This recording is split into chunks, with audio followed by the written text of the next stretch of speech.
नमस्कार. AICPTR तर्फे आजच्या वेबिनारला जमलेल्या सर्वांचे हार्दिक हार्दिक स्वागत. आपल्याला माहितीच आहे की AICPTR अशा वेगवेगळ्या माहितीपूर्ण अनेक वेबिनारचे आयोजन करतच असते.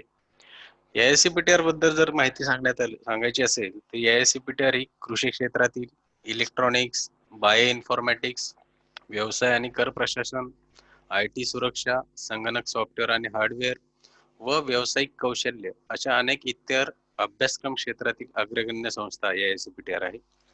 AICPTR तंत्रज्ञानातील ज्ञानाचे आणि कौशल्यांचे ज्ञान देणाऱ्या आवश्यक असणाऱ्या संस्थांना फ्रँचायझी देते. फ्रँचायझीला संबंधित असे अद्ययावत अभ्यासक्रम साहित्य, मार्गदर्शन, अभिप्राय, प्रशस्तीपत्र आणि प्रमाणपत्र AICPTR तर्फे विद्यार्थ्यांना व लाभार्थ्यांना दिले जाते. AICPTR ने विद्यार्थ्यांच्या गुणवत्तेच्या धोरणासाठी नेहमीच आपल्या विचारसरणीची पूर्तता केलेली आहे. म्हणूनच AICPTR तर्फे अशा वेगवेगळ्या माहितीपूर्ण अनेक वेबिनारचे आयोजन या अगोदरही केलेले आहे आणि पुढेही होतच राहील. त्याचप्रमाणे आजचे वेबिनार आपले आहे व्यक्तिमत्व विकास आणि संवाद कौशल्य. तर आपला व्यक्तिमत्व विकास आणि संवाद कौशल्य याबद्दल आपण काय काळजी घ्यावी किंवा कशा प्रकारे याची आपल्याला माहिती घेता येईल, त्यासाठी आपल्याला आजचे प्रमुख वक्ते लाभलेले आहे श्री शंकर कुंडली Gopale sir. Gopale sir MA BEd आहेत स्वतः. 6 वर्षापासून ती शिक्षण क्षेत्रात आहेत, शिक्षक आहेत ते. त्यांचे जर छंद बघितले तर त्यांना लेखन, वाचन, निवेदन आणि भाषण याचे अनेक छंद आहेत.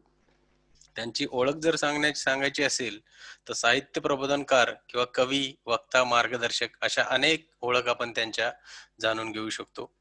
2002 पासून त्यांनी काव्य लेखनाला सुरुवात केलेली आहे. काव्य स्पर्धा, संमेलन याच्यामध्ये 100हून अधिक कार्यक्रमात त्यांनी सहभाग घेतलेला आहे.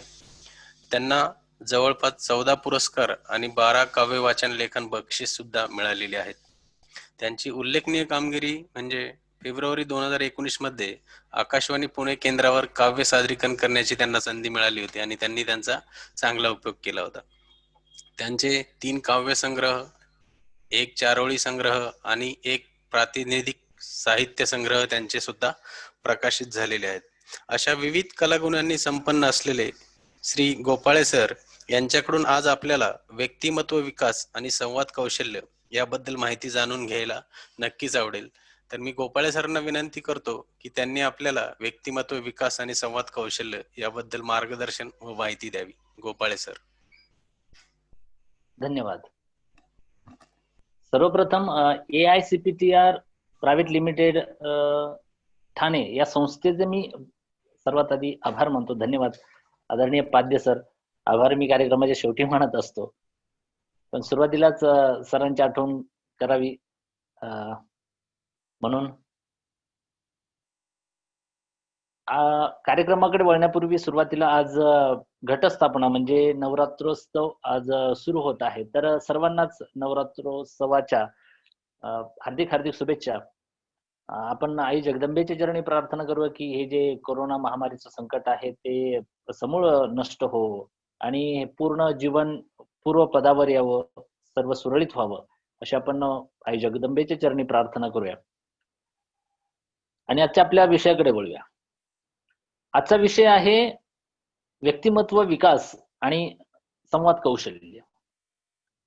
तर सुरुवातीला व्यक्तिमत्व म्हणजे काय हा एक पार्ट आहे आणि त्यानंतर संवाद कौशल्य. तर ते संवाद कौशल्य, संवाद म्हणजे नेमकं काय, ते चांगला संवाद होण्यासाठी कोणती कौशल्य आपल्याला आत्मसात करावी लागतील आणि कशा प्रकारे आपण चांगला संवाद साधू शकतो आणि एकंदरीत त्याचा व्यक्तिमत्वाशी काय संबंध आहे, अशा सगळ्या गोष्टी, ह्या सगळ्याच गोष्टी परस्पर संबंधित आहे, परस्पर अवलंबी आहेत.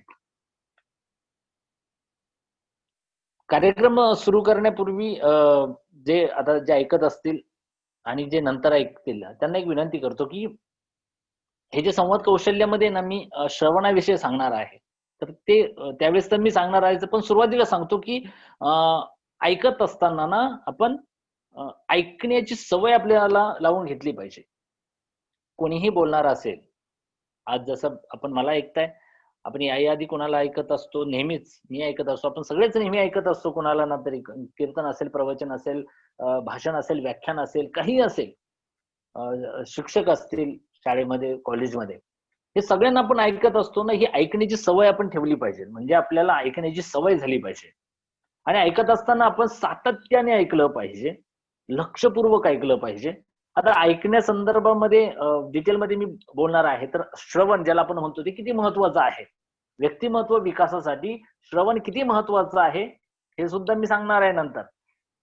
पण सुरुवातीला मला सांगायचंय की ऐकण्याचा सुद्धा कंटाळा आहे हल्ली, म्हणजे वाचनाचा तर आहेच, पण ऐकण्याचा सुद्धा फार हल्ली कंटाळा आहे. म्हणून माझी सर्वांना विनंती आहे की आपण हा कार्यक्रम पूर्ण पहा, पूर्ण ऐका, आणि इथून पुढे ह्या कार्यक्रमातून जे आपण विचार घ्या, त्या विचारांना पुढे घेऊन वाटचाल करत असताना तुम्हाला त्याचं महत्व कळेल की मी श्रवणाबद्दल, ऐकण्याबद्दल का इतकं तळमळीने बोलतोय, की ऐकणं किती महत्वाचं आहे आणि का महत्वाचं आहे. तर चला सुरुवात करूया आपण आपल्या आजच्या विषयाला, व्यक्तिमत्व विकास आणि संवाद कौशल्य. आता व्यक्तिमत्व म्हणजे काय? तर व्यक्तिमत्व म्हणजे व्यक्तित्व. व्यक्तित्व, व्यक्ती आणि त्याचे तत्व म्हणजे व्यक्तित्व. प्रत्येक माणसाला स्वतःची तत्व असतात, असलीच पाहिजेत. प्रत्येक माणसाला स्वतःची तत्व असतात, ती असलीच पाहिजे, प्रिन्सिपल्स, नाही का, असली पाहिजे. आणि ही जी प्रिन्सिपल्स घेऊन आपण जे जगतो ना, आपण वाटचाल करतो आपल्या आयुष्यामध्ये, ही आपली ओळख असते खरं तर. आपलं व्यक्तिमत्व हीच आपली ओळख असते. पण बहुतेक लोक त्याकडे ना लक्षच देत नाही की नेमकं काय व्यक्तिमत्व म्हणजे काय आणि त्याला किती महत्व आहे. तर व्यक्तिमत्व साधारणपणे दोन प्रकारचं असतं. एक बाह्य व्यक्तिमत्व, जे बाहेरून दिसतं माणसाचं व्यक्तिमत्व, पाहता क्षणी आपल्याला असं वाटतं ना की नाही छान, त्याला आपण पर्सनॅलिटी शब्द म्हणतो. तर पर्सना या शब्दावरून पर्सनॅलिटी हा शब्द तयार झाला. तो पर्सनॅलिटी पाहता क्षणी आपण म्हणतो ना काय छान आहे, रुबाबदार व्यक्तिमत्व आहे. तर हे बाह्य व्यक्तिमत्व आहे. आणि एक अंतर्गत व्यक्तिमत्व असतं, त्याला सगळ्यात जास्त महत्व आहे. ते बाह्य आणि अंतर्गत मिळून पूर्णपणे एक मुख्य आपलं व्यक्तिमत्व होतं.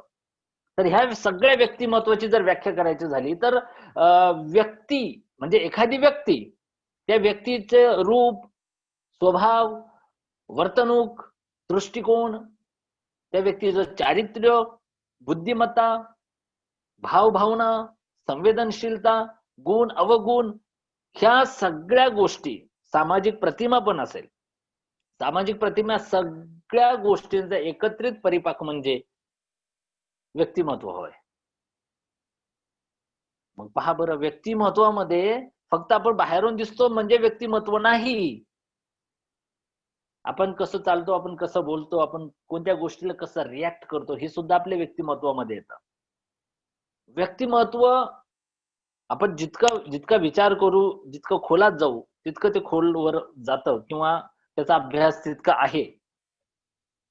आपल्याला जितकं समजून घेता येईल आपण तितकं समजून घेऊ. व्यक्तिमत्व, एखादी गोष्ट, एखादी व्यक्ती एखाद्या व्यक्तीला आवडते. मैत्री करतानाही आपण साधं उदाहरण पाहू. स्वभाव ज्याला आपण म्हणतो, स्वभाव, की माझी एखाद्या व्यक्तीशी जेव्हा मैत्री होते सुरुवातीला, तर ती मैत्री होण्याचं कारण काय? मैत्री होण्याचं कारण काय? त्या व्यक्तीचा स्वभाव मला आवडला, माझा स्वभाव त्या व्यक्तीला आवडला, म्हणजे वर वरवर पाहता व्यक्तिमत्व, एकमेकांच्या व्यक्तिमत्वाने एक दोघेही आकर्षित झालो आणि छान वाटलं की छान आहे, मैत्री जमेल आपली आणि मैत्री होईल आपली. आणि मग असं वाटतं दोघांना, थोड्या वेळाच्या संगतीमध्ये आचार विचार प्रदान करता की आपल्याला जाणवतं असं की मैत्री आपली होणार आणि मैत्री होण्यासारखी आहे, आणि मग आपली मैत्री होते. तात्पर्य की व्यक्तिमत्व फक्त बाह्य रूप नसतं, व्यक्तिमत्वाचे हे विविध पैलू आहेत. तुम्ही कसं चालता, तुम्ही कसं बोलता, तुम्ही एखाद्या गोष्टीला कसं रिॲक्ट करता, एखाद्या प्रसंगामध्ये तुम्ही कसं त्या प्रसंगाला सामोरे जाता, तुम्ही हजरजबाबी असता नसता आणि कसं उत्तर देता, एखाद्या गोष्टी, हे सगळे भावभावना जे आहेत, ते ताणतणाव आहेत, हे सगळ्यांचं समायोजन कसं करता तुम्ही, याचं नाव व्यक्तिमत्व आहे. व्यक्तिमत्व एका दिवसात घडत नाही. म्हणजे हल्ली व्यक्तिमत्व सुधारण्यासाठी म्हणजे पर्सनॅलिटी डेव्हलपमेंटचे क्लासेस, कोर्सेस चालतात. म्हणजे अलीकडच्या काळामध्ये दिवाळीच्या सुट्ट्यांमध्ये किंवा मे महिन्याच्या सुट्ट्यांमध्ये शाळा कॉलेजातील विद्यार्थ्यांसाठी स्पेशली असे सेमिनार्स आयोजित केले जातात, शिबिर आयोजित केली जातात. पर्सनॅलिटी डेव्हलपमेंट 4-4, 5-5, 8-8 दिवस असतात. खूप सारा पैसाही दिला जातो, पैसा घेतला जातो याच्यामध्ये. ह्या विषयावरून आठवलं मला. मी जेव्हा काल ही पोस्ट शेअर केली, माझे एक मित्र आहेत, डॉक्टर मित्र आहेत, डॉक्टर कदम. मला त्यांनी सांगितलं, की "सर या गोष्टीचे काही चार्जेस घ्या. म्हणजे तुम्ही ज्यांना सांगणार आहे, जे ऐकणार आहेत त्यांच्याकडून." मी म्हटलं, "ही गोष्ट आपण बिझनेस म्हणून करत नाहीये." मला बोलावसं वाटतं हे विचार माझ्या पद्धतीने लोकांपर्यंत पोहोचवावेसे वाटतात म्हणून मी बोलतोय. पण हे खरं आहे. हे खरं आहे, की अशा प्रकारचे कार्यशाळा घेऊन व्यक्तिमत्व सुधारण्यासाठी प्रयत्न केले जातात. मग हे व्यक्तिमत्व सुधारण्यासाठी काय प्रयत्न करायचे आपण पुढे पाहूया. जरा वेगळ्या अंगाने. पण पहिल्यांदा व्यक्तिमत्वाबद्दल पाहू. तर पर्सनॅलिटी डेव्हलपमेंट एका दिवसात होत नाही, की एखादी कार्यशाळा आपण आयोजित केली, 1 दिवसाची कार्यशाळा आयोजित केली, की किंवा 8 दिवसाची कार्यशाळा आपण अटेंड केली किंवा 1 दिवसाचं आपण लेक्चर कुणाचं तरी ऐकलं आणि मग माझ्या पर्सनॅलिटीमध्ये बदल होईल असं नसतंय. व्यक्तिमत्व विकास होण्यासाठी खूप साऱ्या गोष्टी, खूप सारे अनुभव घ्यावे लागतात. जसं म्हणतो ना आपण थेंबे थेंबे तळे साचे. तलाव, नदी एका क्षणात अवतरत नाही, रूपाला येत नाही. त्या नदीला ते रूप येण्यासाठी, त्या तलावाला त्या तलावाचं रूप येण्यासाठी थेंब, थेंब, थेंब, थेंब, थेंब, थेंब, थेंब जमा व्हावं लागतं. तसंच आपलं व्यक्तिमत्वाचं आहे. माझ्या एका कवितेचे शब्द आहेत फक्त एक ओळ ऐकवतो, की थेंबा थेंबातून नदी साकारे, कणाकणातून दगड आकारे. थेंबा थेंबातून नदी साकारे, कणाकणातून दगड आकारे. अनुरेणू हे जगती सारे, शोभे नभासी अनंत तारे. आकाशाला शोभा येते. कशामुळे? फक्त चंद्रामुळे शोभा येत नाही. तर अनंत असंख्य जे तारे आहेत ते लुकलुकतात, ते चमकतात म्हणून आकाशाला शोभा येते. आपण म्हणतो की ही सृष्टी अणुरेणूंनी बनली. अणुरेणू दिसतही नाहीत. इतक्या अणुरेणू आहेत आणि त्याच्यामुळे ही सृष्टी बनलेली आहे. एखादा दगड असतो, तो दगड सहज का दगड होतो? सहज नाही तो दगड होत. त्याच्यामध्ये कण, कण, कण, कण, कण, कण जमा झालेला असतो. तसं नदीचं आहे. नदी सहज रूपाला येते का, की ही नदी आहे. थेंबा थेंबातून नदी साकारे, कणाकणातून दगड आकारे. तसंच आपल्या व्यक्तिमत्वाचं आहे. सहज आणि थोड्या वेळात व्यक्तिमत्व आकाराला येत नाही. व्यक्तिमत्व आपण म्हणतो ना, की एक आदर्श व्यक्तिमत्व, एक प्रभावी व्यक्तिमत्व आकाराला येण्यासाठी, निर्माण होण्यासाठी खूप साऱ्या गोष्टी शिकाव्या लागतात, अनुभव घ्यावे लागतात.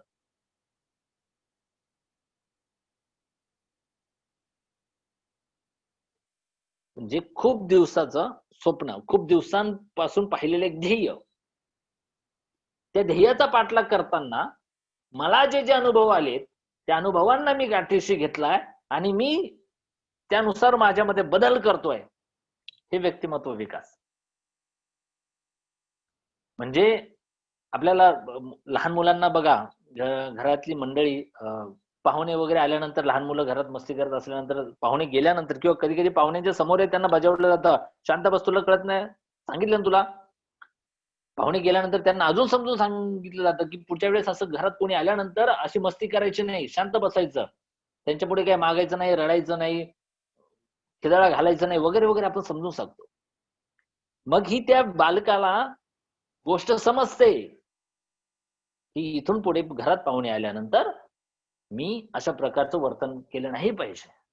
म्हणजे ही गोष्ट त्या बालकाच्या व्यक्तिमत्वामध्ये भर पडलेली आहे, की इथून पुढे घरात पाहुणे आल्यानंतर मी कसं वागलं पाहिजे, मी कसं बोललं पाहिजे, मी कसं उठलं पाहिजे. म्हणजे एक-एक गोष्ट आपण शिकतो. तो अनुभव आपल्या गाठीशी येतो. जेव्हा ती गोष्ट आपण डोक्यात घेतो, तो विचार आपण डोक्यात घेतो आणि तो डोक्यात घेतलेला विचार जेव्हा आपण आचरणात आणतो, तेव्हा आपल्या व्यक्तिमत्वामध्ये बदल होतो. आणि साध्या-साध्या काही गोष्टी आहेत. म्हणजे व्यक्तिमत्व विकास करायचा असेल तर साध्या-साध्या गोष्टी आहेत. आपण पुढे त्याचे मुख्य अंग किंवा त्यासाठी पूर्वतयारी आपण पाहूया. पण एक साधी साधी गोष्ट आहे की आपण स्वतःचा विचार नेहमीच करतो, केलाही पाहिजे. स्वतःचा विचार आपण नेहमीच करतो, तो केलाही पाहिजे. पण स्वतःचा विचार करता करता इतरांचा विचार करा. व्यक्तिमत्वाचा विकास करण्यासाठी 3-4 छोट्या-छोट्या गोष्टी सांगतो मी. स्वतःचा विचार करतोच, केलाही पाहिजे. पण हा स्वतःचा विचार करता करता इतरांचा विचार करा. छान वाटतं पहा. विनम्र राहा. विद्या विनयन शोभते आपण नेहमी म्हणतो ना, की तुमच्याकडे खूप ज्ञान आहे आणि ज्ञान संपन्न माणूस शांतच असतो बघा. उथळ पाण्याला खळखळाट फार असतो. ज्याच्याकडे थोडं असतं ना, तो माणूस, ती व्यक्ती जास्त दाखवण्याचा प्रयत्न करतो. जो माणूस ज्ञान संपन्न आहे, ज्ञान संपन्न माणसाला मी इतका ज्ञानी आहे सांगायची गरज नाही. समुद्र शांत असतो. तो फार खोलवर असतो. अथांग असतो. त्याला मी समुद्र आहे सांगायची गरज लागत नाही. त्यामुळे तो शांत असतो. तसं आपण आपण किती ज्ञानी आहोत, आपण किती आपल्या व्यक्तिमत्वाचा आपण विकास करत असताना आपण किती ज्ञानी झालेलो आहोत, आपण किती समृद्ध आहोत, संपन्न आहोत, हे सांगायची गरज नाही. आपण नम्र असावं कोणत्याही गोष्टीमध्ये. आपण नम्र असावं म्हणून ते विद्या विनयन शोभते असं म्हटलेलं आहे. नेहमी सकारात्मक आणि चैतन्यशील राहायचं. चैतन्यशील. सकारात्मक राहायचं. म्हणजे वाईट विचारांचा फार प्रभाव पडतो हां. आपल्या व्यक्तिमत्त्वामध्ये विचारांचा फार चांगला प्रभाव पडतो. विचारांचा प्रभाव कसा पडतो? म्हणजे change your thought, change your destiny असं म्हटलं जातं, की तुमचे विचार बदला, तुमचं नशीब बदला. म्हणजे विचार तुमच्या जीवनाला आकार देत असतात. मी 2-3दा हे माझ्या वाचनात आलेले पेपरला बातम्यांमध्ये, की जगामध्ये वेगवेगळ्या देशांमध्ये वेगवेगळ्या संस्थांमार्फत सर्व्हे केले जातात. तर असा निष्कर्ष आहे, की माणसाचे जे बहुतेक आजार असतात, हे बहुतेक आजार हे मनाने तयार केलेले, मनाने निर्माण झालेले आजार असतात. मानसिक आजार ज्याला आपण म्हणतो, मानसिक स्वास्थ्य आपलं जर चांगलं असेल, तर मग ते कशामुळे होतं? विचारांमुळे. माझं डोकं दुखतंय, माझं डोकं दुखतंय. आपण सारखं-सारखं तेच म्हटलं ना, तर डोकं दुखतंच.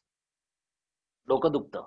आपण एखादी गोष्ट पुन्हा-पुन्हा आपल्या मनाला बिंबवा, मनावर बिंबवा.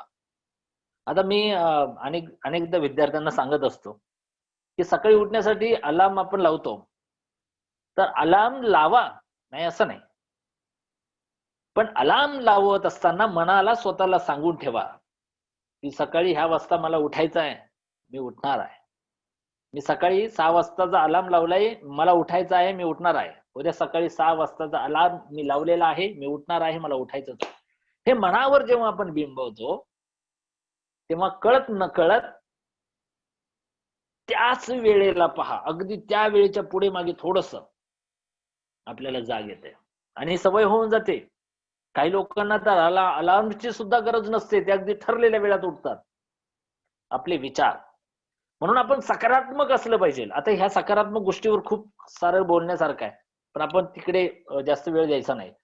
सकारात्मक राहा. प्रत्येक वेळेला सकारात्मक. कारण निगेटिव्ह विचार आपला विचारांचा पगडा आपल्यावर असतोच नेहमी.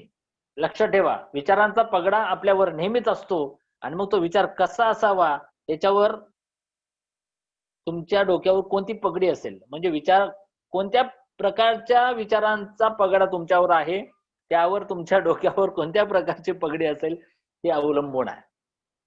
म्हणजे नकारात्मक विचार केले तर दुःखाची पगडी असेल नेहमीच. काही लोकांना फार सवय असते बघा. नेहमी रडका चेहरा असतो आणि आपण कधी भेटलो तर विचारलं, "काय मग कसं आहे, बरं आहे का?" "काय आपलं बरं आहे, चालायचंच नेहमी सारखंच तेच." म्हणजे त्यांना आपण भेटलो आणि आपण विचारलं ना, आपणच डाउन होऊन जातो. आणि काही लोकांना पहा बरं, काही लोकांना भेटलं ना, "काय मग कसं?" "मस्त, आनंदात." हां, एकदम बरं. मग त्यांना भेटल्यानंतर आपल्याला बरं वाटतं. वाह! मस्त. म्हणजे आपण म्हणतो नाही दिलदार माणूस आहे, जिवंत माणूस आहे. जिवंत असावं माणसाने ना, सकारात्मक राहा. म्हणजे सकारात्मक याला किती समजून सांगायचं? सकारात्मक. सकारात्मक म्हणजे काय? पॉझिटिव्ह म्हणजे नेमकं काय? पॉझिटिव्ह म्हणजे काय? की बघा, एक जीवनाच्या संदर्भामध्ये एक तत्वज्ञानाच्या पातळीवरची गोष्ट सांगतो, की जन्म-मृत्यू तर अटळ आहे. जन्म झालेला मृत्यू येणार आहे. त्यामुळे कोण कधी कसं जाईल आता ह्या कोरोना सारख्या महामारीच्या संकटात तर आपण सोशल मीडियावर पाहतो. कालपर्यंत आपण ज्यांच्याशी संवाद साधला किंवा ज्यांच्या कमेंट्स पाहिल्या, ज्यांच्या पोस्ट पाहिल्या, आज ती व्यक्ती नाहीये असं आणि आजूबाजूला होतंय आपल्या आजूबाजूचे लोक जात आहेत. माहित नाही पडत काय होतंय, कसं होतंय वगैरे वगैरे वगैरे. म्हणजे क्षणभंगूर जीवन आहे आणि ह्या क्षणभंगूर जीवनामध्ये रडत रडत कशाला जगायचं? मग रडत रडत जगायचं, कणत कणत जगायचं की हसत हसत जगायचं आपलं पण ठरवायचं. त्यामुळे सकारात्मक राहायचं. विधीचे विधान कोण बदलणार? जे होणे आहे ते तर होणार. विधीचे विधान कोण बदलणार? जे होणे आहे ते तर होणार. एक एक जीव जो आला भुईवर त्या प्रत्येकास इथून जावेच लागणार. त्या प्रत्येकास इथून जावेच लागणार. प्रत्येकाला जायचंच आहे ना. मग मग रडत रडत कशाला जगायचंय?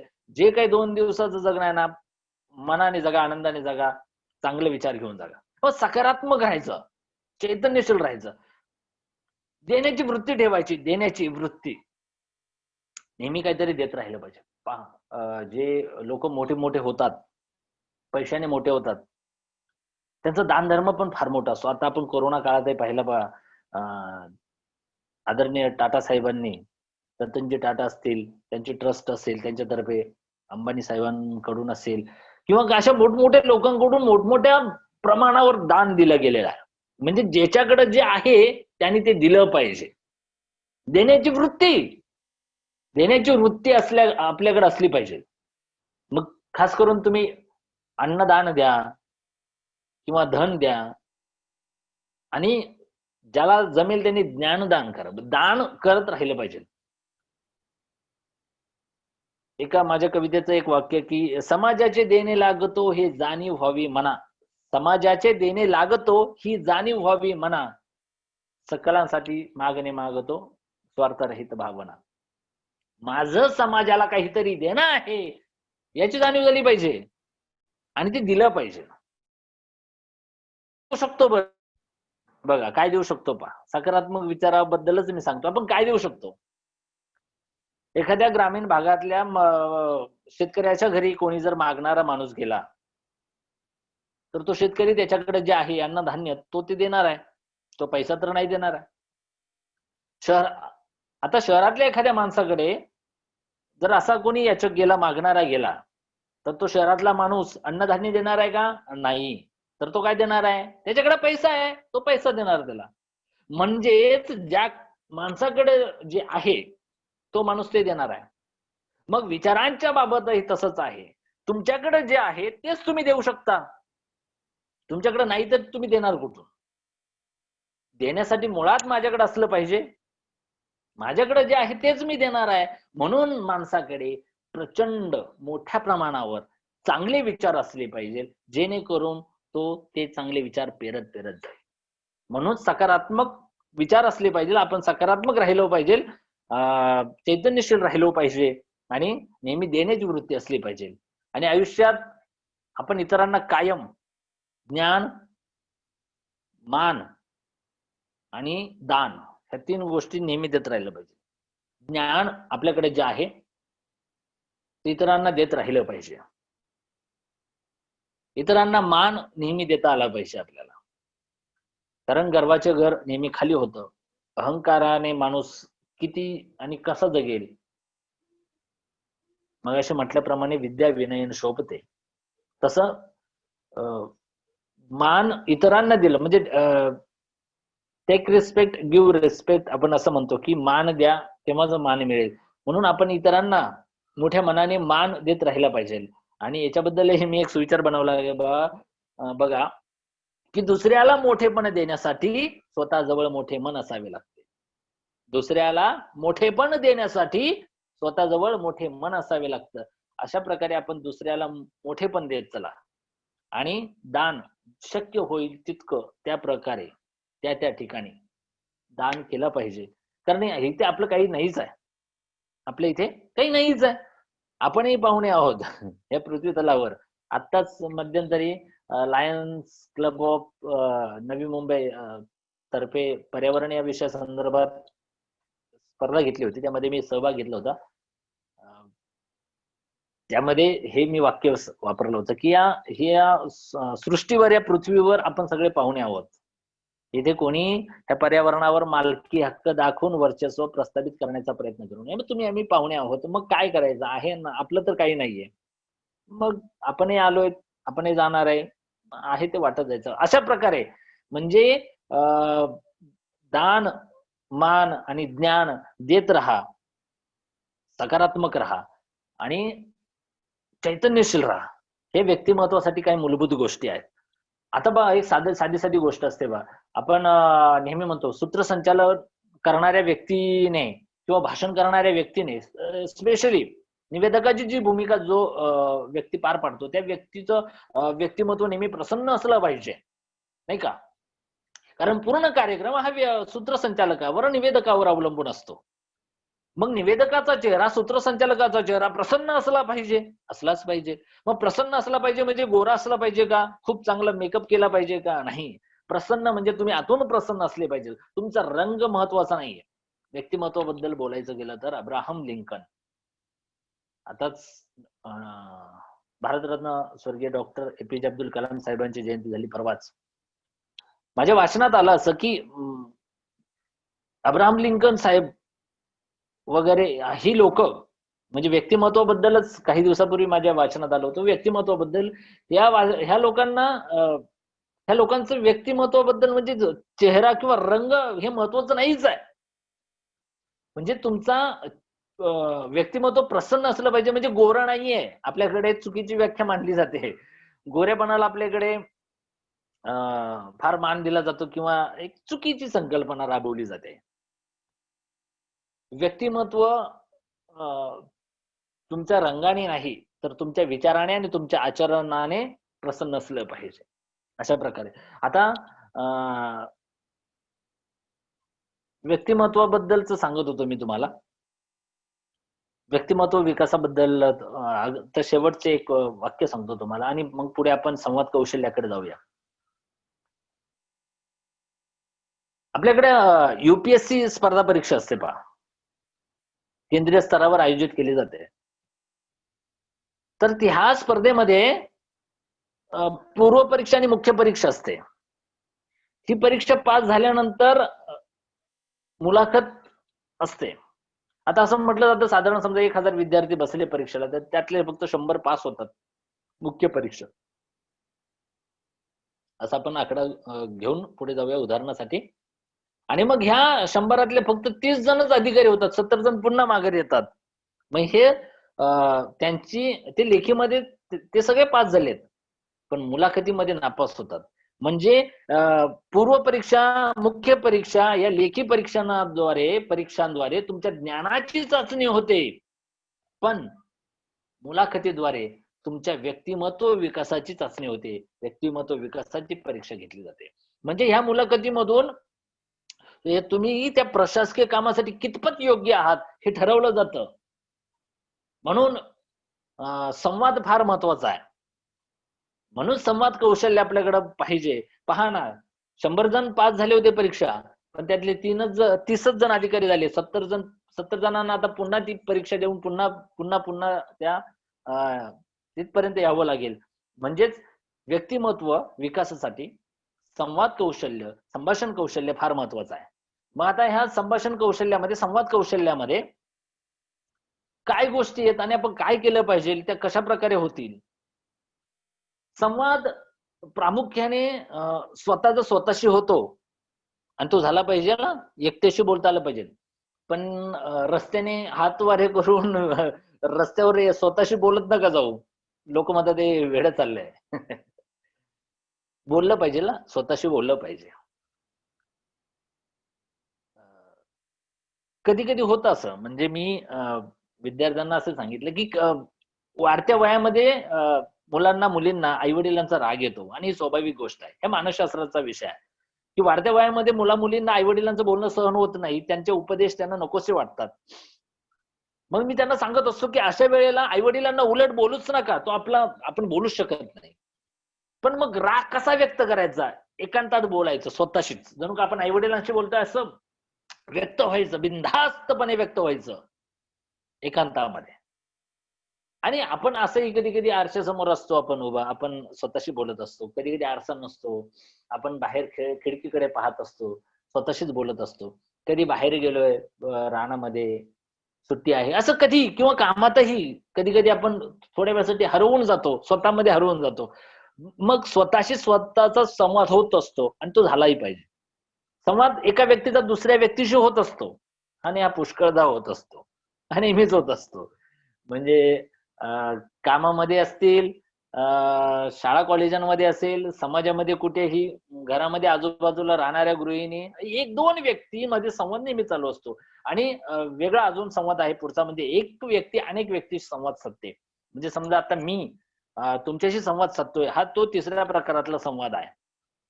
मग हा संवाद प्रभावी होण्यासाठी, चांगल्या प्रकारे होण्यासाठी काय केलं पाहिजे? काही गोष्टी आत्मसात असल्या पाहिजेत. तर व्यक्तिमत्व विकासामध्ये मुळात बघा, अ, जागतिक आरोग्य संघटनेनं ना जी जीवन कौशल्य डिक्लेअर केली ती 10 आहेत, 10. म्हणजे स्वची जाणीव असेल,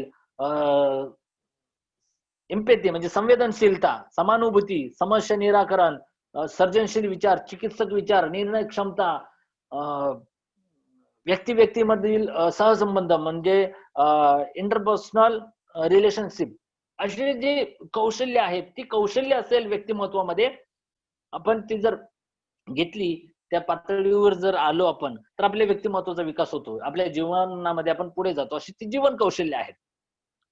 मग ह्या सगळ्या गोष्टींसाठी माझं मत असं आहे पहा, ही सगळी जीवन कौशल्य आत्मसात करण्यासाठी किंवा ह्या व्यक्तिमत्त्वाचा विकास करण्यासाठी पहिल्यांदा मला असं वाटतंय बेसिकली आपल्याला 4 गोष्टी फार महत्त्वाच्या आल्या पाहिजेत. म्हणजे आपलं संवाद कौशल्य जर डेव्हलप करायचं असेल, तर 4 गोष्टी फार महत्त्वाच्या आहेत. ज्या आपण नेहमी ऐकलेल्या आहेत, पण आपण समजून घेतलेल्या नाहीत. संवाद कौशल्य चांगलं करण्यासाठी माझ्या माहितीप्रमाणे जसं मी विचार करतो, मी ज्या अँगलने पाहतो, माझा जो व्ह्यू आहे, त्या व्ह्यूद्वारे मी सांगतो तुम्हाला, की संवाद कौशल्य चांगलं होण्यासाठी आपल्याकडे मुख्यतः 4 गोष्टी चांगल्या असल्या पाहिजेत. पहिली गोष्ट आहे वाचन, दुसरी आहे श्रवण, तिसरी आहे लेखन आणि चौथी आहे निरीक्षण. लेखन, वाचन, श्रवण आणि निरीक्षण, ह्या 4 गोष्टी आपण चांगल्या जर केल्या, तर आपलं संवाद कौशल्य निश्चितच विकसित होतं. आणि हे संवाद कौशल्य विकसित झालं, की अर्थात व्यक्तिमत्व विकसित झालंच. मग आता सुरुवातीला श्रवणाविषयी आपण ऐकूया. जसं मी मगाशी म्हटलं, कार्यक्रमाच्या सुरुवातीला जर ऐका. बघा, आपल्याला जर आपलं संवाद कौशल्य जर चांगलं करायचं असेल ना, तर आपल्याकडं श्रवण कौशल्य असलं पाहिजे. श्रवण, आपल्याला ऐकता आलं पाहिजे. हल्ली ऐकून घेण्याची मनस्थितीच नसते कुणाची. म्हणजे शाळा कॉलेजांमध्ये जाणारे जे साधारण तारुण्य देणारे जे असतात, विद्यार्थी विद्यार्थिनी असतात, त्यांना आई-वडिलांची घरी कटकट वाटत असते आणि शाळा कॉलेजांमध्ये शिक्षकांची. म्हणजे ऐकायलाच नको वाटतं त्यांना. त्यांना वाटतं आम्हाला फार येतं, आम्ही का कोणाचं ऐकायचं? हल्ली ऐकून घेण्याची मनस्थितीच नसते कुणाची. म्हणजे काही काळापूर्वीपर्यंत मी माझ्या लहानपणी पाहिलं, आम्ही माझ्या गावी वगैरे कीर्तनं नेहमी चालायची. अखंड हरिनाम सप्ताह असतो. त्यानिमित्ताने तर सलग 7 दिवस 24 तास भजन कीर्तन चालू असायचे. त्यामुळे खूप साऱ्या गोष्टी, संतांचे विचार कानावर पडायचे. इतरही काही निमित्ताने कीर्तन प्रवचन असायचे, भजन असायचे. त्यामुळे संतांचे अभंग कानावर पडायचे. संत विचार नेहमी, म्हणजे माझं बालपण तर त्या सानिध्यात गेलंय. त्यामुळे मला त्याचा अभिमान आहे आणि त्यातून खूप काही शिकायला मिळालेलं आहे. मग ह्या गोष्टी आपल्या कानावर गेल्या पाहिजेत. पण हल्ली आम्हाला वाचनाचा तर कंटाळाच आहे. वाचनाबद्दल बोलूया आपण. वाचनाचा तर आम्हाला कंटाळा आहे. पण हल्ली श्रवणाचा सुद्धा कंटाळा आहे. श्रवण फार महत्वाचं आहे. बघ, ऐकणं 2 प्रकारचं असतंय. ऐकणे. ऐकायचं म्हणून ऐकायचं आणि ऐकण्यासाठी ऐकायचं. मग आता आपण ऐकत असताना ऐकायचं म्हणून ऐकायचं, की ऐकण्यासाठी ऐकायचं, हे आपलं आपण ठरवायचं.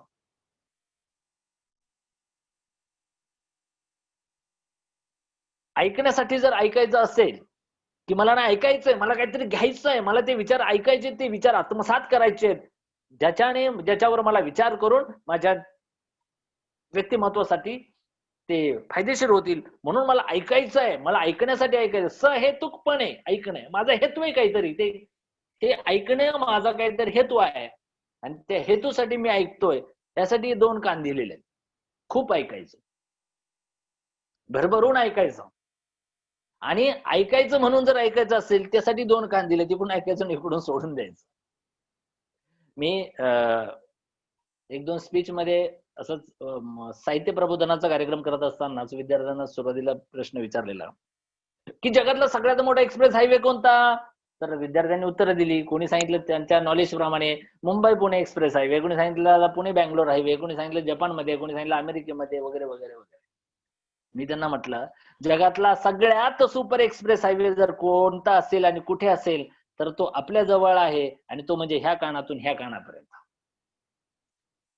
इतक्या गाड्या वाहतात, इतक्या विचारांच्या गाड्या त्यावरून दर सेकंदाला, दर दिवस, पूर्ण दिवसभर वाहत असतात. पण एकही गाडी थांबत नाही, एकही गाडी इथे पार्क होत नाही. हे ट्रक टर्मिनल सगळं खाली आहे. कारण आम्ही फक्त इकडून ऐकतो आणि इकडून सोडून देतो. सुसाट. तिथं ब्रेकच नाही लागत. जगातला सगळ्यात सुपर एक्सप्रेस हायवे. म्हणून मी म्हणतो, की ऐकलं पाहिजे आपण. खूप सारं ऐकलं पाहिजे. आणि कारण खूप ऐकल्यानंतर थोडंफार मेंदूत जातं आणि राहतं. सगळे विचार 100% जात नाहीत, राहत नाहीत. म्हणून खूप ऐकलं पाहिजे जेणेकरून थोडं तरी आपल्या स्वतःसाठी तिथे शिल्लक राहील. दलाई लामांचं एक छान वाक्य आहे. When you talk, you are only repeating what you already know. When you are talk, you are only repeating what you know. But if you listen, you may learn something new. जेव्हा तुम्ही बोलत असता तेव्हा तुम्ही फक्त ते repeat करता जे तुम्हाला आधीपासून माहिती आहे. जे आता मी बोलतोय, मी तुमच्या पुढे बोलतोय, हा दलाई लामांचा विचार असेल किंवा अजून सगळं जे मी बोलतोय हे मी आधी कुठेतरी वाचलंय, आधी मी समजून घेतलंय, मी ते क्रिएट केलंय किंवा ते मी जपलंय. ते माझ्या डोक्यात आहे आणि ते मी फक्त रिपीट करतोय. पण ऐकणाऱ्या संदर्भामध्ये शक्यता अशी आहे की तो पहिल्यांदा ऐकत असेल. म्हणून ऐकणं फार महत्वाचं आहे. आणि समर्थ रामदास स्वामींचा तर विचार फार छान आहेत, की ते श्रवणाची व्याख्या सांगतात, की ज्याच्याने मनुष्याच्या अंतरंगात आमूलाग्र बदल होतो, ज्याच्याने मनुष्याच्या अंतरंगात आमूलाग्र बदल होतो, सहज गुण जाऊन भक्ती विरक्तीची प्रचिती होते, नाना दोषांचा विकारांचा नाश करून पतिताला पावन करण्याचं सामर्थ्य ज्यामध्ये आहे त्याचं नाव श्रवण आहे. आपल्यामध्ये जे अवगुण आहेत, वाईट गुण आहेत, दुर्गुण आहेत, ते जर घालवायचे असतील आणि त्याऐवजी चांगले गुण आणायचे असतील, आपल्या व्यक्तिमत्वाला मोठं करायचं असेल तर श्रवण सगळ्यात महत्वाचं आहे. पण हल्ली आम्ही कीर्तन प्रवचन तर ऐकतच नाही आणि कुणाची भाषण वगैरे ऐकायची का? आम्ही शाळा कॉलेजांमध्ये शिक्षकांचं ऐकत नाही, आम्ही घरी आई वडिलांचं ऐकत नाही, आम्ही कुणाचंच ऐकत नाही, कारण आम्हाला फार कळतं. हा फार मोठा गैरसमज झालेला हल्ली. त्यामुळे यावर काम करणं गरजेचं आहे, की आजच्या तरुण पिढीनं खूप वाचलं पाहिजे, खूप लिहिलं पाहिजे. चल आपल्याकडे वेळ कमी होत चालला आता. आपण जाऊया आता वाचनाकडे. तर मी सांगतो, की खूप सारं ऐकलं पाहिजे आणि तितकंच खूप सारं वाचलं पाहिजे. परवाच 15 ऑक्टोबर आदरणीय आपल्या भारत देशाचे माजी राष्ट्रपती, भारतरत्न, मिसाईल मॅन, थोर शास्त्रज्ञ, स्वर्गीय डॉक्टर APJ अब्दुल कलाम साहेबांचा जयंती, जन्मदिन अर्थात वाचन प्रेरणा दिन आपण साजरा केला. त्यानिमित्ताने पुण्याचे एक ambrosia institute of hotel management या संस्थेच्या आग्रहाखातर मी वाचन प्रेरणा दिनानिमित्त वाचनाची गोडी या विषयावर बोललो, संवाद साधला. जसं आज मी या विषयावर संवाद साधतो तसं. वाचन फार महत्वाचं आहे. आता वाचन करा किंवा वाचनाचं महत्व सांगणं मुळात हा विषय थोडा अवघड आहे आणि त्याच्याबद्दल आपण विचार मांडणं आणि कोणीतरी ऐकून तसं झटणं खरं तर अवघड आहे बघा. सरळ सरळ एक गोष्ट म्हणजे काय, आपण प्रत्यक्ष आपण अनुभव घेतला पाहिजे वाचनाचा. म्हणजे कोणीतरी सांगितलं पाहिजे ना, सांगितलं आणि म्हणून आम्ही वाचायला सुरुवात केली, चांगलं आहे. पण हे तोपर्यंत समजणार नाही जोपर्यंत आपण स्वतः अनुभव घेत नाही. वाचन किती महत्वाचं आहे. समर्थ रामदास स्वामींचं एक वाक्य आहे, दिसा माझी काहीतरी ते लिहावे, प्रसंगी अखंडित वाचित जावे. लिखाणाबद्दल आपण बोलू नंतर. वाचनाबद्दल बोलतो. प्रसंगी अखंडित वाचावे, अखंडित, खंड न पडता. जेव्हा जेव्हा तुम्हाला जितका वेळ मिळेल तेव्हा तेव्हा तो पूर्ण वेळ वाचतच राहा. किती वाचायचं? खूप वाचायचं. हल्ली तर आम्हाला वाचनाचा तर फारच कंटाळा आहे. कारण ते पुस्तक, कोणतं पुस्तक घ्यायचं, कुठे मिळतं पुस्तक, कोणत्या प्रकारचं पुस्तक वाचायचं, काय वाचायचं, कधी वाचायचं, आणि वाचायचा फार कंटाळा असतो. आणि ते पुस्तक पकडायचं आणि मग ते वाचायचं, हे तर फार, म्हणजे मी मगाशी म्हटलं तसं, की आम्हाला वाचनाचाही कंटाळा आहे, आम्हाला ऐकण्याचाही कंटाळा आहे. मग आम्ही घडणार कसं? आमच्यामध्ये विचार येणार कधी? आणि आमच्या व्यक्तिमत्वाचा विकास होणार कधी? आणि आम्ही काय करणार जीवनामध्ये? डॉक्टर एपीजे अब्दुल कलामांचा जन्मदिन वाचन प्रेरणा दिन साजरा होतो, कारण त्यांचं कार्य तसं आहे. त्यांचा शेवट सुद्धा ज्ञानदान करता करताच झालेला आहे. आपल्याला सगळ्यांना माहिती 2015 साली. डॉक्टर बाबासाहेब आंबेडकरांचं मी उदाहरण देतो, की डॉक्टर बाबासाहेब आंबेडकर म्हणायचे, की विद्या हे माझे उपास्य दैवत आहे. मी त्याची सेवा करतो. पुस्तके मला शिकवतात, मला वाट दाखवतात. मी जेव्हा जेव्हा वाचायला बसतो, मी अविश्रांत वाचत असतो. आणि माझं देहभान हरपून, भूक हरपून मी वाचत असतो. आणि माझी पूर्ण शक्ती एकवटून मी वाचत असतो. आणि म्हणून मला कोणत्या ग्रंथामध्ये, कोणत्या पुस्तकामध्ये, कोणत्या पानावर काय सांगितलं आहे ते मी सांगू शकतो. कारण मी पूर्ण शक्ती एकवटून वाचत असतो. आणि पुस्तकांवर माझं प्रेम आहे. कारण समाजाने मला लाथाळलं, दूर केलं, पण पुस्तकांनी मला आश्रय दिला. डॉक्टर बाबासाहेब आंबेडकर सांगतात, की पुस्तकांनी मला आश्रय दिला आणि म्हणून माझं पुस्तकांवर प्रचंड प्रेम आहे. आणि अशा वेळेला जर कोणी माझं पुस्तक, माझ्याकडे एखादं पुस्तक मागितलं तर ते द्यायला माझ्या फार जीवावर यायचं. वाचनाचं महत्व. वाचलं पाहिजे. आपण पाहिलं असेल, खूप मोठी लोकांना नेहमी वाचत असतात. हो, पहा तुम्ही, वाचनाचा संदर्भ खूप लोक देत असतात. म्हणजे मोठे लोक, आपण मोठं होण्यासाठी ना ह्या गोष्टी फार महत्वाच्या आहेत. वाचन केलं पाहिजे. महात्मा ज्योतिबा फुले यांचा एक संदर्भ सांगतो, की महात्मा ज्योतिबा फुल्यांमध्ये इतका जो विचारांमध्ये जे परिवर्तन झालं, ते इतके जागे झाले आणि ते अशा कामाला लागले. त्याचं कारण म्हणजे त्यांच्यावर जो प्रभाव पडला तो वाचनामुळे. आणि ते वाचन होतं छत्रपती शिवाजी महाराजांची चरित्रे. पहिली गोष्ट, छत्रपती शिवाजी महाराजांची चरित्रे वाचून. आणि दुसरं आहे ते, एक म्हणजे थॉमस पेन या लेखकाचं राईट्स ऑफ मॅन हे पुस्तक वाचल्यामुळे ते प्रभावित झाले. आणि मग ते महात्मा फुले झाले, की आपण खरोखर असं काहीतरी केलं पाहिजे. म्हणजे वाचन फार महत्वाचं आहे हो. आता काही विद्यार्थी म्हणतात, म्हणजे विद्यार्थी दशेतल्या विद्यार्थ्यांसाठी सांगतो, की तुम्हाला घरी जेव्हा गृहपाठ दिला जातो, होमवर्क दिला जातो, तो पूर्ण केला म्हणजे तुम्ही अभ्यास केला असं नाहीये. तो पूर्ण करणं ते तुमचं कामच आहे. ते तुमची जबाबदारी. It's your duty, it's your responsibility. ते तुमचं काम आहे. तुम्ही ते केलंच पाहिजे. पण त्याबरोबर, त्या व्यतिरिक्त तुम्ही जे अवांतर वाचन कराल, तो अभ्यास म्हणावा लागेल. ते वाचन आहे खऱ्या अर्थाने.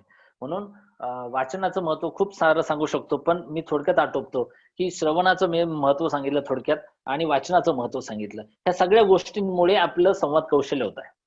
की खूप सारं वाचन केलं, खूप सारं ऐकलं तर आपल्याला काय बोलावं हे कळेल ना. माझ्याकडे समजा एखादा माणूस खूप छान बोलतोय, एखाद्या माणसाच्या शब्दामध्ये खूप ताकद आहे, खूप जादू आहे, खूप त्यांचं भाषण, त्यांचं व्याख्यान अतिशय श्रवणीय वाटतं, ऐकावंसं वाटतं. का वाटतं? कारण त्यांच्या बोलण्यामध्ये तितकी कमालीची विविधता येते, नाद माधुर्य येतं, तितका गोडवा असतो. कारण शब्द आपल्याला बोलण्यासाठी, बोलता तर प्रत्येकाला येतं, पण कुठे आणि कसं बोलावं हे आपल्याला कळलं पाहिजे. आणि हे कळण्यासाठी वाचन आणि श्रवण फार महत्वाचं आहे. पुढची गोष्ट आहे लेखन. मग लेखन काय करायचं बरं? आता आपण म्हणतो, की समजा शाळा कॉलेज वगैरे सोडून दिले, मग आता आम्ही काय लिहायचं? आम्ही परत मुलांसारखं लिहायचं का? आम्हाला आता कोण गृहपाठ देणार, आम्ही काय लिहायचं? किंवा शाळेतील विद्यार्थी म्हणणार, आम्हाला गृहपाठ असतो, आम्हाला खूप काम असतं, आम्ही खूप लिहितो. याला लिहिणं म्हणायचं नाही. लिहिणं कशाला म्हणायचं? मगाशी मी समर्थांचं वाक्य सांगितलं ना, दिसा माझी काहीतरी ते लिहावे. काहीतरी म्हणजे काहीही नाही. समथिंग आपण म्हणतो ना, something is better than nothing मधला जो समथिंग आहे, काहीतरी म्हणजे. मग मी हे सांगत असतो की काहीतरी म्हणजे उदाहरणार्थ आपण दैनंदिन डायरी लिहू शकतो. रोज निशी ज्याला आपण म्हणतो, रोज निशी ती दैनंदिन डायरी आपण लिहू शकतो की आज मी काय केलं. आज मी श्री शंकर गोपाळे यांचं व्याख्यान ऐकलं. त्यांच्या व्याख्यानामध्ये अशा गोष्टी होत्या, त्या भावल्या मला, त्या आवडल्या, त्याही मी लिहून ठेवल्या. त्या व्यतिरिक्त मी काय केलं, मी कुठे गेलो, मी काय केलं, मी काय वाचलं, मी अजून काय केलं दिवसभर. मी लिहितो, मी फार आधीपासून लिहितो. प्रत्येकाची डायरी लिहिण्याची पद्धत असते. माझी डायरी लिहिण्याची माझी पद्धत वेगळी आहे. त्याचबरोबर अजून काय लिहायचंय ते मी सांगतोय. रोजनिशी लिहा, तुम्ही डेली डायरी लिहा. हा सगळ्यात चांगला लिहिण्याचा एक सोपा मार्ग आहे आणि जे आपण रोज लिहू शकतो. त्या व्यतिरिक्त आपण रोज काय लिहू शकतो? त्या व्यतिरिक्त आपण रोज लिहू शकतो ते म्हणजे मी जे वाचलं आहे त्यातले चांगले आवडलेले मुद्दे मी लिहू शकतो. मी जे ऐकलं आहे त्यातले आवडलेले चांगले मुद्दे मी लिहून ठेवू शकतो. लिखाणाचे मी स्वतः करतो ते चांगल्या प्रकारे. माझ्याकडे बऱ्यापैकी असं समजा आता ह्या विषयावर मला बोलायचं तर माझे आधीपासून जमा असलेले काही मुद्दे असतात. मग त्यांच्या आधारे माझ्या डोक्यात असलेले, माझ्या समोर असलेले, माझ्या जवळ असलेले अशा सगळ्या गोष्टी घेऊन मी माझी स्क्रिप्ट तयार करण्याचा प्रयत्न करत असतो. मला पहिल्यापासून अशी सवय की मला जे काय आवडलं ते मी असं लिहून ठेवत असतो. संदर्भ जे काय असतील. आपल्याला आज ना उद्या कुठे ना कुठे बोलायला किंवा आपल्या आचरणामध्ये आणण्यासाठी त्या गोष्टी उपयोगा पडतात. कारण ज्ञान कधीच वाया जात नाही, कधीच नाही. त्यामुळे लेखन मग काय हेच लेखन करायचं. आपण डेली डायरी लिहू शकतो. आपण रोज वाचलेल्या गोष्टी, ऐकलेल्या गोष्टी लिहून ठेवू शकतो. त्या व्यतिरिक्त अजून तिसरी गोष्ट म्हणजे माझा छंद जो आहे. समजा मला लिहिण्याचा छंद असेल, तर माझी वेगळी अजून एक डायरी असली पाहिजे. मग मी त्यामध्ये ते माझे लिखाण करत जातो आणि माझं तेही आहे. साहित्यिक म्हणून समजा माझी जी ओळख आहे, कवी म्हणून माझी जी ओळख आहे, जे मी लिहितोच तर माझी ती कवितांची वेगळी वही आहे. म्हणजेच काय, ते लेखन आपल्याकडे सातत्यानं असलं पाहिजे. बरेच लोक म्हणतात आता शाळा कॉलेज दिलं सोडून. काही लोकांकडे पेन पण नसतो. आता काय आम्ही शाळेत जातो का असं म्हणतात. आता आम्ही काय शाळेत जातो का असं म्हणतात. त्यांच्या खिशाला पेन नसतो. अशा वेळेला ते असे उत्तर देतात. म्हणजे आपण फक्त लिहिण्या वाचण्यासाठी शाळेत गेलो आणि शाळेत गेलो तिथंच आपलं शिक्षण संपलं, ही आपली जी धारणा आहे ती पूर्णपणे चुकीची आहे. आपण शिकलो ते आपल्या जीवनात आपण आत्मसात करून ते आणायचं असतं, ते दाखवायचं असतं, त्या पद्धतीने जगायचं असतं. आणि मग हे जर तुम्ही वाचन, लेखन आणि श्रवण केलं, तर तुमच्या संवादामध्ये, तुमच्या व्यक्तिमत्वामध्ये खूप फरक पडणार आहे पहा. पुढे सरतेशेवटी सांगूया आता. पुढचा मुद्दा आहे निरीक्षण. चौथा. याबद्दल मी असं जाहीर भाषणांमधून नाही बोललो वाटतं. विद्यार्थ्यांपुढे एक दोनदा बोललेलो आहे मी. निरीक्षण फार महत्वाची गोष्ट आहे पहा. फार महत्वाची गोष्ट आहे निरीक्षण. म्हणजे आपण काय निरीक्षण, कधी, कुठे, कसं करायचं ना हे सुद्धा आपल्याला कळलं पाहिजे. आता समजा मी सांगतोय की आपण निरीक्षण केलं पाहिजे, की समाजामध्ये कुठे काय चाललंय याचं निरीक्षण आपल्याला व्यवस्थित झालं पाहिजे. त्यातून आपल्याला खूप शिकता येतं.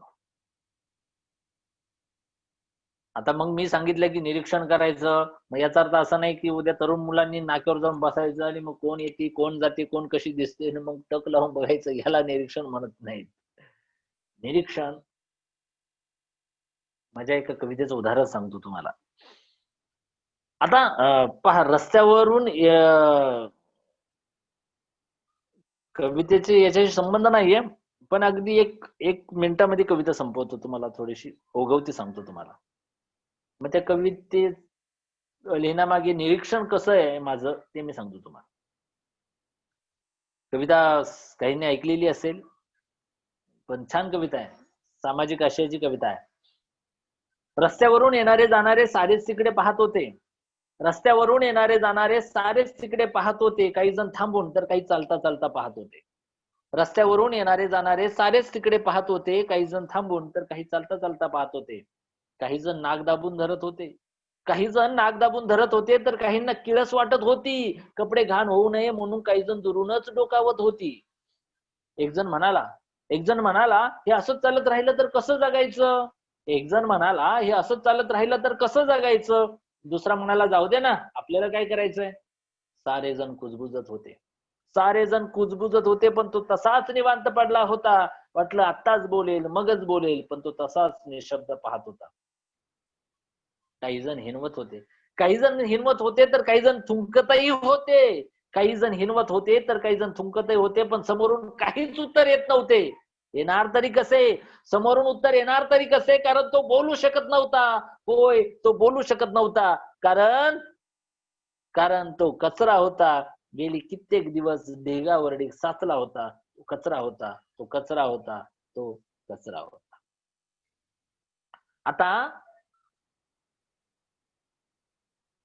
ही सामान्य गोष्ट आहे, की खूप दिवसाचा कचरा पडलाय तिथे. पण कवी मनानं ते हेरलं आणि त्याची कविता झाली. म्हणजे निरीक्षण आपण म्हणतो ना, ज्याचा त्याचा दृष्टिकोन असतो, व्ह्यू असतो, की मला त्या गोष्टीकडे एखाद्या घटनेकडे कसं पाहायचं आहे. हल्ली आपण पेपर वाचला, की अनेकदा समजा बलात्कार, अत्याचारासारख्या खुनासारख्या बातम्या येतात. दुष्काळ असतील, आता सध्या ओला दुष्काळ आहे, आलेल्या वादळामुळे नुकसान झालेलं आहे. ह्या सगळ्याच गोष्टी घडत असताना मी त्या गोष्टींकडे कसं पाहतोय, याच्यावर माझं स्वतःचं चिंतन मनन असलं पाहिजे. हे निरीक्षण आहे. हे निरीक्षण तुम्हाला तुमच्या व्यक्तिमत्वासाठी फार उपयोगी पडतंय. म्हणजे पहा, लहान विद्यार्थी, लहान मुलं जे असतात पहा, ते शाळेमध्ये शिक्षकांचं, जे शिक्षिका असतात, शिक्षक असतात, त्यांचं अनुकरण करतात. घरी येऊन सांगत असतात, आमचे टीचर असं बोलतात, आमच्या बाई असं बोलतात, असं असं शिकवतात. अशा वेळी ते असं रागवतात, ते घरी येऊन आपल्याला हुबेहूब नक्कल करतात. कारण लहान मुलं अनुकरण करतात. मग अनुकरण जेव्हा लहान मुलं करतात, याचा अर्थ त्यांचं निरीक्षण चांगलं आहे आणि मग आपण सुद्धा चांगलं वागलं पाहिजे. बरोबर ना? मग तसं ते लहान मुलांचा जो निरीक्षणाची जी सवय आहे, जो गुणधर्म आहे, तो आपण पुढे संपूर्ण आयुष्यभर, पूर्ण जीवनामध्ये, समाजामध्ये जगत असताना ते निरीक्षणाचा गुणधर्म जपला पाहिजे. मग हे अशा प्रकारचं जर चांगल्या प्रकारचं खूप भरभरून ऐकलं, कीर्तन असेल, प्रवचन असेल, व्याख्यान असेल, भाषण असेल, अजून काही असेल, ते ऐकलं पाहिजे. खूप सारं वाचलं पाहिजे. खूप सारं वाचलं पाहिजे. वेगवेगळ्या प्रकारचं संत आणि संत साहित्यासारखं तर दुसरं साहित्य नाही, मी म्हणत असतो नेहमी. समृद्ध आहे. प्रचंड समृद्ध, प्रचंड श्रीमंत आहे. खूप सारं साहित्य आहे मराठी भाषेमध्ये, खास करून आपल्या. खूप सारं आहे, ते वाचा. तिसरी गोष्ट आहे लेखन. लेखनाची सवय सोडून देऊ नका. ज्यांचं शिक्षण पूर्ण होऊन आता ते कामधाम करत असतील तर. खूप सारं ऐका, खूप सारं वाचा, खूप सारं लिहा आणि निरीक्षण करा. ह्या 4 गोष्टींमुळे काय होणार आहे, की आपलं जे संवाद कौशल्य आहे, की मी कसं बोललं पाहिजे, मी कुणाशी बोललं पाहिजे, कशा प्रकारे बोललं पाहिजे, हे मला समजतं. एक वेळी चुकलं, 2 वेळेस चुकेल आणि आपल्याला चुका कोणतरी सांगताना सांगितल्या पाहिजे. म्हणजे हे भाषण झाल्यानंतर फार छान, फार छान हां. पण फार छान मध्ये जर काही चुकलं असेल किंवा अजून इम्प्रूव्हमेंटला जागा असेल, तर ते सांगितलं पाहिजे. त्याच्यामुळे काय होतं, की तो बोलणारा आहे, तर त्यामध्ये सुधारणा, त्याला सुधारायचंय. त्यामुळे ते त्याच्याजवळ जर सांगितलं, तर ती व्यक्ती स्वतःमध्ये ती बदल करून घेते आणि सुधारणा होते. बघा, मी तुम्हाला आधी सांगितलं तसं, की ही जी जीवन कौशल्य आहेत, जी साधारणपणे 10 सांगितली जातात, तर ती 10 जीवन कौशल्य म्हणजे स्वची जाणीव, मी कोण आहे हे ओळखण्यासाठी जर मी स्वतःकडे नीट लक्ष दिलं नाही, म्हणजे मी खूप ऐकलं नाही खूप, अ, खूप सारं वाचलं नाही, तर वाचनामुळे दिलं आणि ऐकण्यामुळे काय होतं, की मग मला जाणीव होते ना, मी कोण आहे? अरे नाही, नाही, असं असतं बरं का, व्यक्तिमत्व म्हणजे असं नाही, असं असलं पाहिजे. इतकं हुशार लोकं असतात जगामध्ये. अरे असे पण असतात, असे पण असतात. काय जे ऐकावं ते नवल असतं. मग जितकं आपण ऐकतो, जितकं वाचतो ना, मग आपल्याला कळतं, नाही मी तर काहीच समजून घेत नाही. माझ्या मनात तर संवेदनशीलता नाहीये. अ, मी नवीन काहीच विचार करत नाही, सर्जनशील विचार. म्हणजे हे सगळी जी जीवन कौशल्य आहेत, मी आधी म्हटल्याप्रमाणे, की ह्या जीवन कौशल्यांमुळे व्यक्तिमत्व विकास होतो. पण मी सांगतो, की ही जीवन कौशल्य आत्मसात करण्याआधी जर आपल्याकडे वाचन, श्रवण, लेखन आणि निरीक्षण हे 4 गोष्टी जर असतील, तर या 4 गोष्टींमुळे आपलं संवाद कौशल्य चांगलं होणार आहे. परिणामी आपलं व्यक्तिमत्व विकास होणार आहे आणि तो साध्य होतोच. म्हणून आजचा जो विषय होता व्यक्तिमत्व विकास आणि संवाद कौशल्य. तर आपण कोणत्याही एखाद्या कंपनीमध्ये काम करत असो, एखाद्या ऑफिसमध्ये काम करत असो किंवा शाळा कॉलेजांमध्ये विद्यार्थी असो किंवा अजून कोणी असो. आपल्या बोलण्याचा, आपल्या बोलण्याची जी पद्धत असते, आपली जी ड्रेसिंग असते, आपला हावभाव असेल, आपलं हे सगळंच वर्तन, आपला सगळाच स्वभाव, आपली बोलण्याची पद्धत, आपली चालण्याची पद्धत, आपली रिएक्ट होण्याची पद्धत, या सगळ्याच गोष्टी आपल्या व्यक्तिमत्त्वावर अवलंबून असतात. आणि म्हणून आपलं व्यक्तिमत्व संपन्न करायचं जर असेल, समृद्ध, श्रीमंत स्वभावाने, विचाराने सांगतोय मी. माणूस अ, मी म्हणत असतो नेहमी, की माणूस वयाने, उंचीने फार उंच आहे म्हणून फार मोठा आहे नाही. फार मोठा आहे, असा मोठा आहे म्हणून माणूस मोठा होत नाही. माणूस पैशाने फार मोठा आहे म्हणून माणूस मोठा होत नाही. माणूस वयानेच फक्त मोठा आहे म्हणूनही माणूस मोठा होत नाही. तर माणूस मोठा होतो तो त्याच्या ज्ञानाने, तो त्याच्या बुद्धीने, तो त्याच्या मनाने, तो त्याच्या विचाराने आणि त्याच्या कर्तृत्वाने. म्हणून आपल्याकडं हे जर आपल्याकडे संपन्नता आणायची असेल, तर आपण खूप वाचन केलं पाहिजे, खूप ऐकलं पाहिजे, खूप लेखन केलं पाहिजे, खूप निरीक्षण केलं पाहिजे आणि या सगळ्याच गोष्टीतून आपण चांगल्याच गोष्टी शिकलो. म्हणजे चांगल्या गोष्टींशिवाय पर्यायच नाही ना काही. म्हणजे जसं मी मगाशी म्हटलं, की स्वतःचा विचार करतो, इतरांचा विचार केला पाहिजे, इतरांचा आदर केला पाहिजे, नम्र वागलं पाहिजे, सकारात्मक विचार केला पाहिजे, दान धर्म केला पाहिजे. दान म्हणजे दान करा. तुम्ही जे काही तुम्हाला द्यायचं देण्याची वृत्ती ठेवा, असा माझा शब्द होता. देण्याची वृत्ती ठेवा. त्यानंतर आयुष्यामध्ये नेहमी देत राहा. ज्ञान, मान आणि दान अशा प्रकारचं ह्या सकारात्मक गोष्टी आहेत. तर एकंदरीत अशा प्रकारे आपण आपल्या व्यक्तिमत्त्वाचा विकास करू शकतो. त्यासाठी अशा प्रकारे आपण हे जर आत्मसात केले ह्या सगळ्या गोष्टी, तर नक्कीच आपलं संवाद कौशल्य चांगलं होईल आणि संवाद संवाद म्हणजे काय? या हृदयीचे त्या हृदयी भिडावे. संवाद तेव्हा होतो. वर आपण म्हणतो ना, एखादा माणूस आले 2 व्यक्ती, ज्या माणसांचं मुळापासून, मनापासून पटत नाही ना, त्यांचं बोलणं फक्त वरच्यावरून असतं. आपण म्हणतो ना, मी काळजातून बोलतोय, काळजातून. म्हणजे जेव्हा काळजातून येतं ना, तेव्हा या हृदयीचे त्या हृदयी भिडतं. तो संवाद होतो, की मी जे काही बोललो आहे, मी तळमळीने बोललोय. समजा आजचा विषय मी फार तळमळीने मांडलाय. जे कोणी ऐकत असतील सगळेच. तर आजचा विषय मी फार तळमळीने मांडलाय. जर ह्या हृदयातून निघालेला आहे माझ्यात आणि तुमच्या हृदयापर्यंत जर पोहोचलं, तर तो खूप चांगला संवाद झाला असं त्याला म्हणता येईल. म्हणून आजचा मी माझा प्रामाणिक प्रयत्न केलेला आहे सुसंवाद साधण्याचा आणि आजचा विषय तसा होता. अ, सुसंवाद साधण्यासाठी कौशल्य विकसित करण्यासाठी काय केलं पाहिजे आपल्या व्यक्तिमत्त्वाचा विकास. अ, अजून याला अंग असतात आणि सकारात्मक विचारावर आपण खूप सारं बोलू शकलो असतो. पण मी मुद्दाम वाचन, लेखन, श्रवण आणि निरीक्षण या विषयावर भर दिला. व्यक्तिमत्व विकास म्हणजे काय याच्यावर अगदी बरोबर 1 तास झालेला आहे वेळेनुसार. त्यामुळे मला दिलेली वेळेमध्ये मी थांबतो. कारण बोलणाऱ्याने नेहमी वेळेचं भान बाळगावं आणि मी तो प्रामाणिक प्रयत्न करतो असा.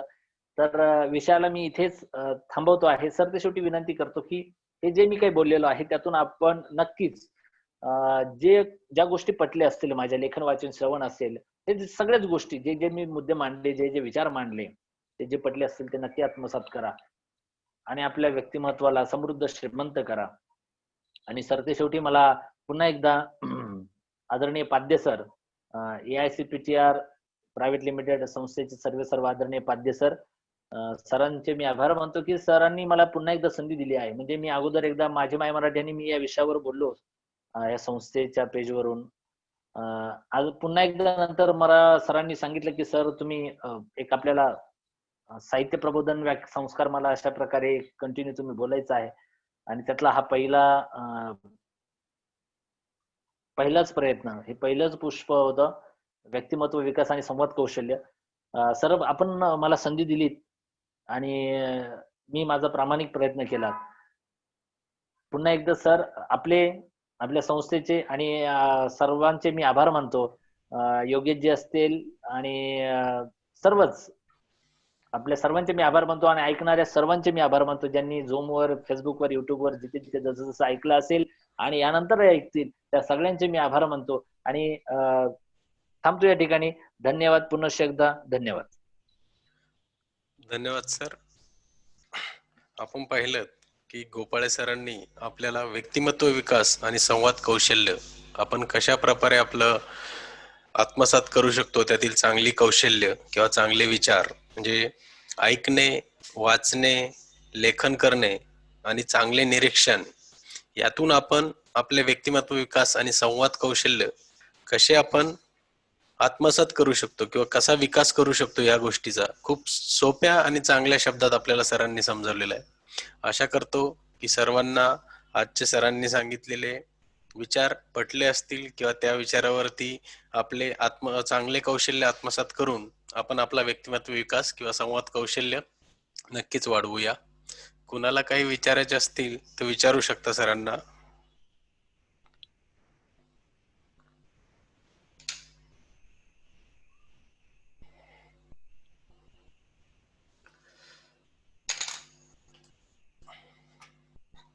ओके, नाही आहे कुणाला काही प्रश्न नाही आहे. तरी कुणाला काही प्रश्न असतील तर आपण AICPTRच्या आपल्या समोर दिसत असलेल्या ईमेल ID, मोबाईल नंबर किंवा या कॉन्टॅक्ट नंबर, ॲड्रेस आहे, आपला वेब पेज आहे, यूट्यूब चॅनल आहे, फेसबुक आहे, याच्यावरती आपण संवाद साधू शकता. आपले काही प्रश्न विचार असतील तर नक्कीच गोपाळे सरांकडे आपले पोहोचवले जातील व त्यावर आपल्याला प्रतिक्रिया मिळेल.